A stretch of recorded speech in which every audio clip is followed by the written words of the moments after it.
ñi daal di wax ci lu soxal Dame Mbodj en tout cas moom nag dafa daal di ñëwaat ci lu soxal coowal càq-càq yi maanaam 2 roues yi nga xam ni ñenn ci ñoom daal di nañuy nangu ci le gouvernement bi teg ngir ñu sàmmonte ak ñoom ak yoon ñeneen ñi ñoom d'accorduñ lu ni mel ndax jàpp nañ ni lañ leen teg du lu ñu mën a tegoo ànduñu ca lu ni mel Dame Mbodj moom dafa daal di ñëwaat ci am déception boo xam ne daf ko daal di am ndax yàgg nañ ko ci xeex boo xam ni mooy xeexu borom ñaari roues yi maanaam càq-càq yeeg ñu demee noonu ci ñu réglementé wu ci ñu mën a nekk ci yoon maanaam ci ñu sàmmonte ak lépp li nga xamante ni moom lañ leen di xaar ndax loolee ñoom jàpp nañ ni moom moo gën ci ñoom ba Dame Mbodj sax la mu daal di xamle bokk na ci xeex boobee en tout cas bokkoon na ci li mu doon taxaw kon bu fekkee dafa daal di ñëwaat tey mu gis contraire bi dafay am lu ko jaaxal kon mu ngi ko daal di xamle ci plateau yi sans limite Dame Mbodj ñu teewlu ko. li boo xam mënul ñàkk ci mbir moom parce que càq-càq yi du ci nguuru président Diomaye lan commencé di daw Sénégal bu ngeen fàttalikoo càq-càq yi man mii sax am nay jamono ñëw seet si ma boobu may nekk syndicaliste ñëpp xamoon ma ci porter ay combat du woon rek combat jàngalekat yi dama doon porter combat yu bëree bëri ñu saisir ma à l'époque pour ma wax ci nguurug Macky Sall régulariser la situation des càq-càq parce que ñoom dañ ma bi ñu ñëwee seet si ma sax dañ ne ma ñi ci ñëwoon ci man dañ ne ma ñun bañ ñu ko ñu teg ci yoon ndaxte ñun dañu bëgg suñu secteur ñu régulariser ko ñun d'accord nañ booba ñoom jamono jooja am kilifa gu leen déglu moo leen tëwoon ñu bëgg nguuru Macky Sall déglu leen loolu c'est important ñu fàttali. oui. ma ne leen. lu ma ci mën dinaa leen jàppale. malheureusement sax am na benn manifestation bu ñu doon def boobu fekk na jàppoon naa mujj ma ca dem. mais man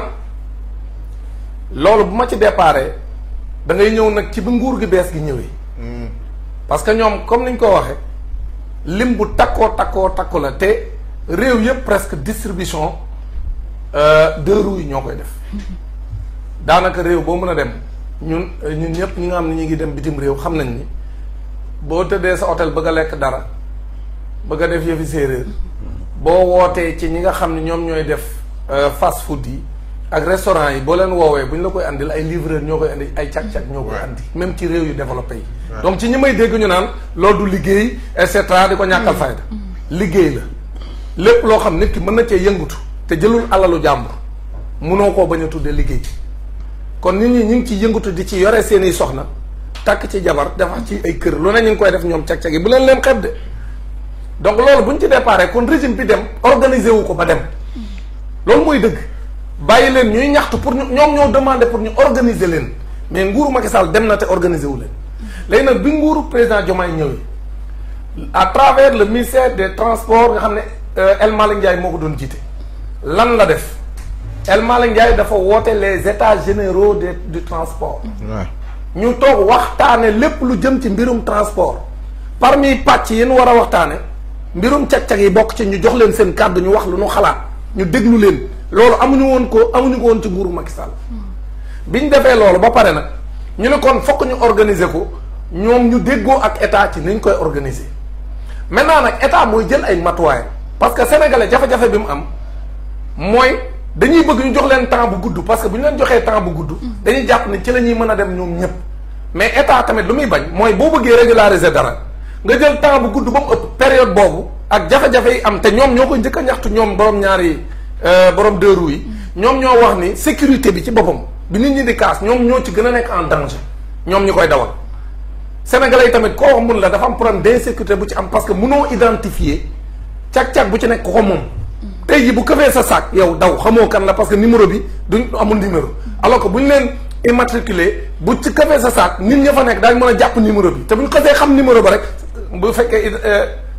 yóbbu nañ ko au ministère du transport dañuy mën a xam kan la. tout à fait waaw léegi nag kon ñëpp a d'accord ne lii ñu bëgg a def lu baax la maintenant nag ñoom bu ñu nee ñetti weer yi dafa tuuti ñii naan nañ ko def juróom-ñaari weer ñii naan nañ ko def juróom-ñetti weer période boobu état bu jugé dafa gudd danaan lii du ko def maintenant. qu'est-ce que l'État fait mais état bi mu nee ñetti weer la dafa jël ay mesures d'accompagnement. lan mooy mesure d'accompagnement yi au lieu ñu def ay quelques sites li ci nit ñi doon tiit ni dañuy rang-rang bu gudd. loolu amu ci. le ministère des transports d'accord na pour yokk sites yi nga xam ne foofa lañ leen di immatriculer loolu d'accord nañ ci. maintenant mu des kon coût bi comme ni ko ñëpp di waxee coût bi. coût bi il faut tamit ñu fàttali ni nguuru Macky Sall moo dem externaliser les plaques si vous vous rappelez bien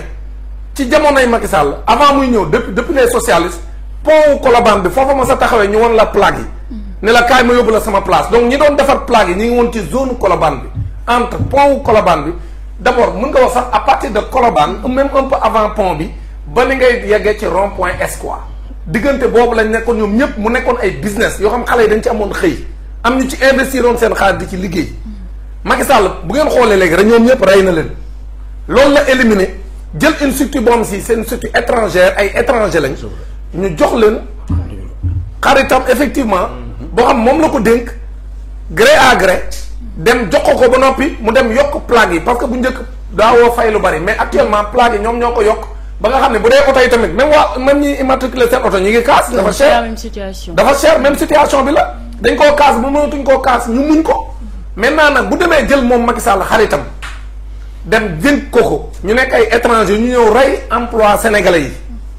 service des mines boo dem ka fa nekk defar plaque yi ci ñoom la bokk ñu seerool ko ba mu seer ba Sénégal yëpp d'accord ni lii dafa seer ba jéggi dayoo wax léegi président Bassirou Diomaye moom bu ñëwee fekk fi koo xam dafa signé contrat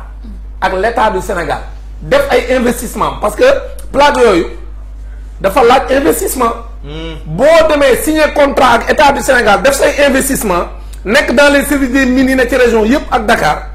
léegi bu ko defee yow léegi état bu bees bi ñëw moom Diomaye day ñëw daal di dagg contrat nu mu koy defee mënu ko def su ko defee fan la koy teg parce que dafa ñëw parce que réew continuité la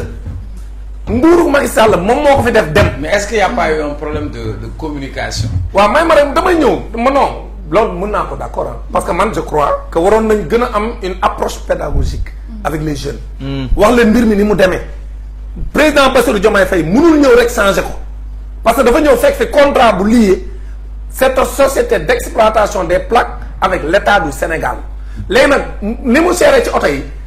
Cheikh Oumar Talla mii war a dem di changer plaque oto mu saf sàpp ci moom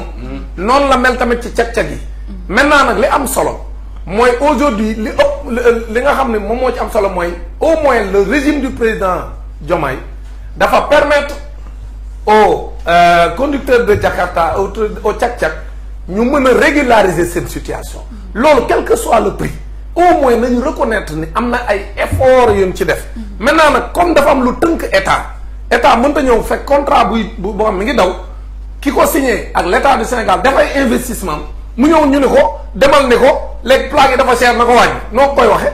yan disposition la fan la président Diomaye mën a jaare à travers le ministère des transports pour mën ko def alors que kooku dépendre ci état ça ci privé la dépendre donc encore une fois man je reconnais avec les cag-cag que c'est très cher comme ni ma ko reconnaître avec les autres automobiles également que dafa cher ñëpp d'accord nañ dafa cher te loolu Macky Sall moo ko fi def dem yoonam maintenant nag